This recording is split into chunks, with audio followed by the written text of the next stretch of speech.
The Secret American War Plan to Crush Britain.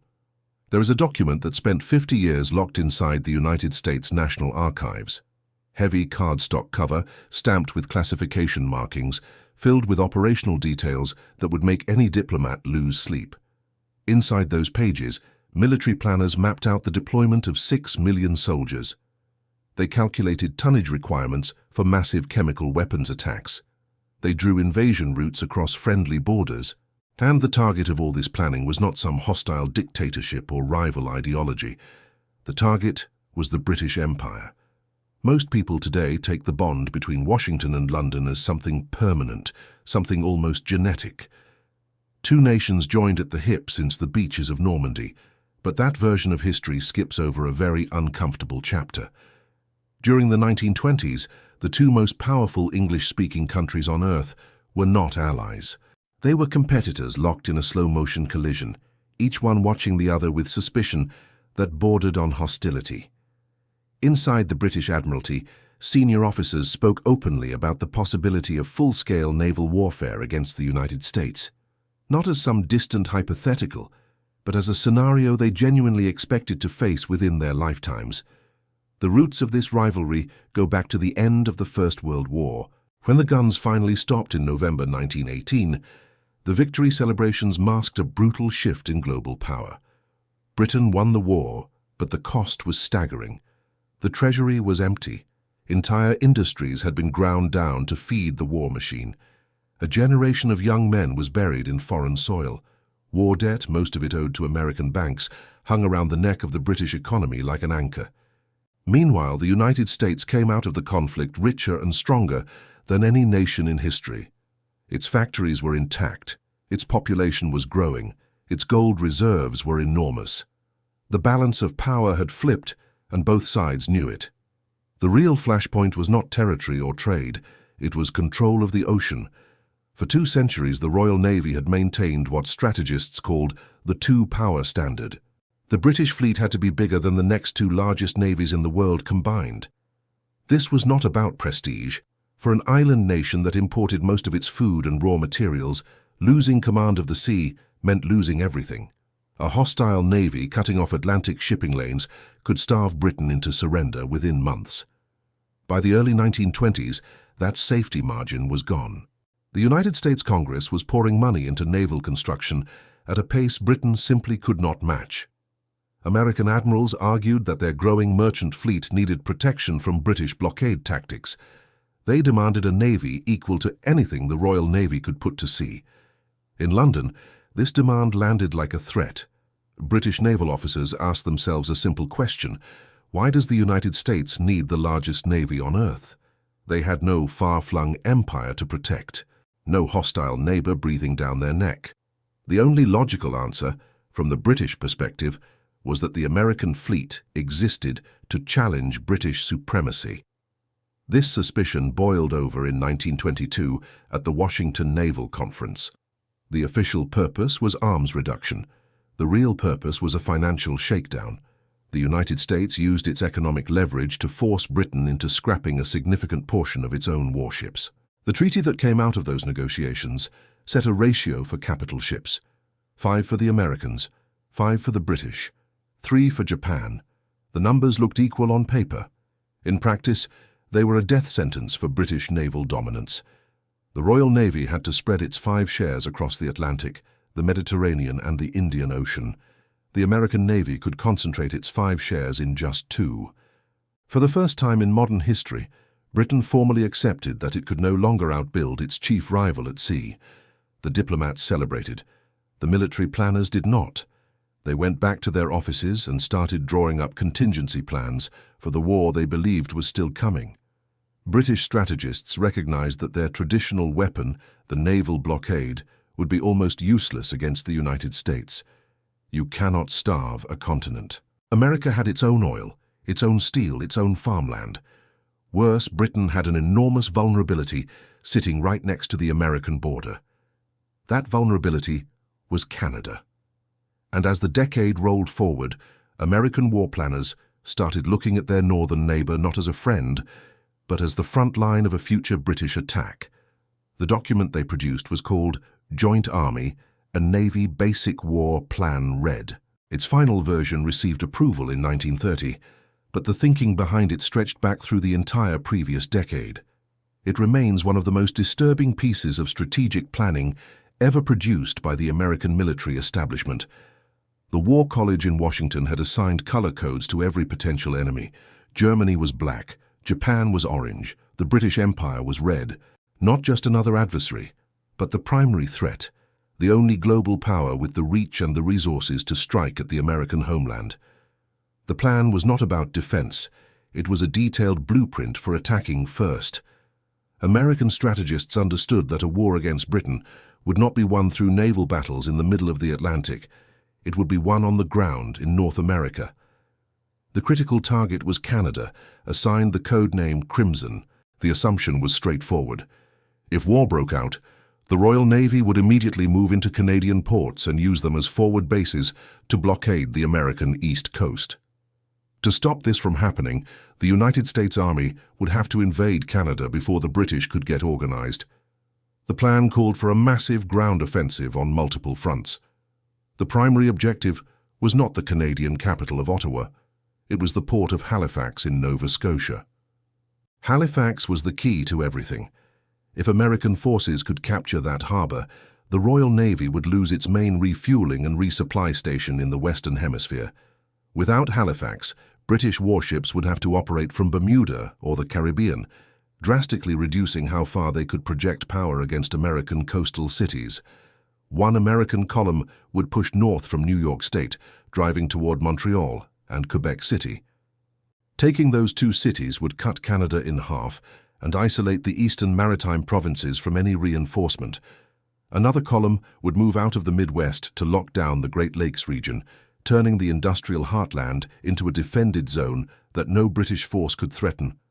The most disturbing sections of the plan dealt with chemical weapons. The world had watched soldiers choke and die in clouds of mustard gas on the Western Front just a few years earlier. International opinion had turned sharply against chemical warfare. None of that mattered to the planners who wrote War Plan Red. In the operational appendices, poison gas was listed as a tool to be used against Canadian defenders holding fortified positions. There was no hand-wringing about morality. The calculations were purely about effectiveness. So what drove this level of hostility? What made Washington genuinely believe that Britain might attack? The answer sat on the other side of the Pacific Ocean. American strategists were increasingly alarmed by the growth of Imperial Japan. For years, Britain and Japan had been formal allies, under a treaty that gave both nations military obligations to each other. That alliance was officially dissolved in the early 1920s, largely because the United States pressured Britain to end it. But the distrust did not disappear. The worst-case scenario haunting American war planners was a coordinated two-front attack. The British Navy blockading the Atlantic, while the Japanese Navy swept through the Pacific. In that framework, Britain was not a friendly democracy. It was a wounded empire willing to cut deals with anyone who could help slow down American expansion. On the British side, the mood was just as grim, but pointed in a different direction. The Admiralty understood perfectly well that Canada was indefensible. In a shooting war with the United States, Canada would fall within weeks. There was no realistic way to ship enough troops and supplies across the Atlantic fast enough to hold it. The British counter-strategy was built on economic warfare. If the Americans took Canada, the Royal Navy would scatter across the globe and start hunting American merchant ships in the Indian Ocean and the South Atlantic. The goal was to inflict enough commercial damage to drag Washington to the negotiating table before the British Treasury ran completely dry. But the greatest obstacle facing the Royal Navy in the 1920s was not the American fleet. It was a politician sitting in Whitehall with a pen and a budget sheet. Winston Churchill. That name carries a very specific image today. The wartime leader, the man who stood alone against Hitler. But in the mid-1920s, Churchill held the office of Chancellor of the Exchequer. His job was not to arm the nation. His job was to cut spending.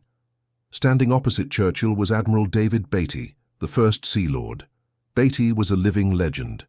He had commanded British battle cruisers at Jutland with a reckless courage that made him a hero to the public and a headache to his superiors. From his desk at the Admiralty, Beatty watched American shipyards producing warship after warship and sounded the alarm. He demanded funding for at least 70 new cruisers to patrol the trade routes that kept Britain fed.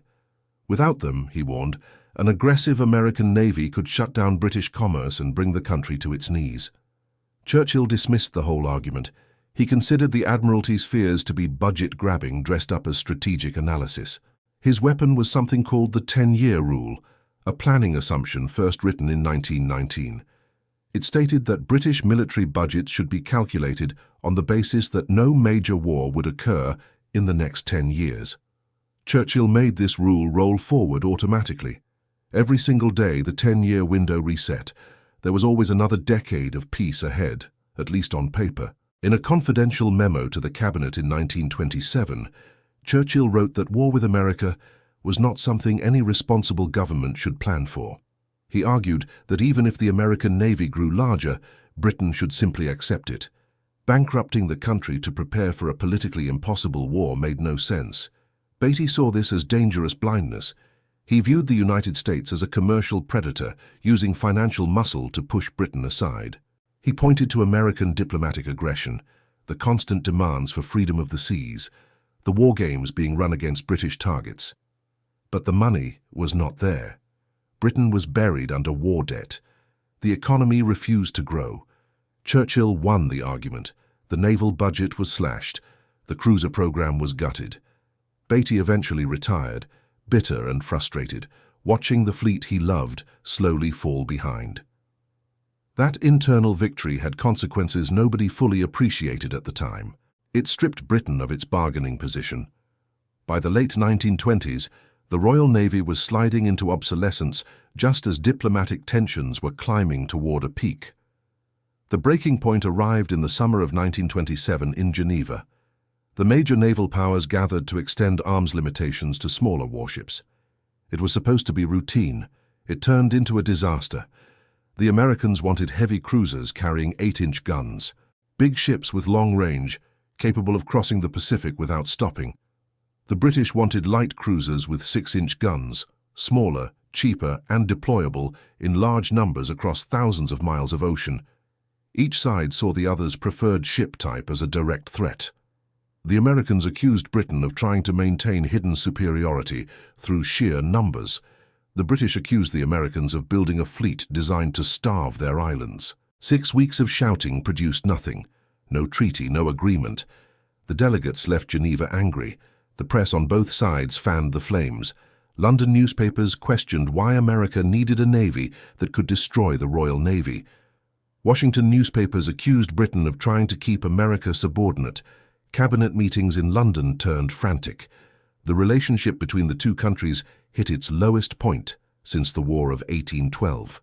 The arms race that treaties were supposed to prevent was now running at full speed. Congress authorized 15 new heavy cruisers aimed squarely at outgunning Britain. The Empire faced an impossible choice: match the spending and go broke, or accept inferiority and watch the Empire shrink. History resolved the crisis in a way nobody predicted. The answer came not from a battlefield or a conference room, but from a stock exchange. In October 1929, the global economy collapsed. The Great Depression hit both nations with devastating force. Overnight, the question changed from naval budgets to breadlines. British Prime Minister Ramsay MacDonald recognized the situation with cold clarity. Britain could not afford to treat the United States as an enemy, while also facing Japan in the Pacific and a recovering Germany in Europe. Something had to give. MacDonald traveled to America in 1929, the first sitting British Prime Minister to do so. He met President Herbert Hoover at a rustic camp in the Virginia mountains. Sitting by a stream far from formal halls and stiff protocol, the two leaders agreed to end the rivalry. Britain would accept American naval equality. The trident that Britannia had gripped for centuries would now be shared.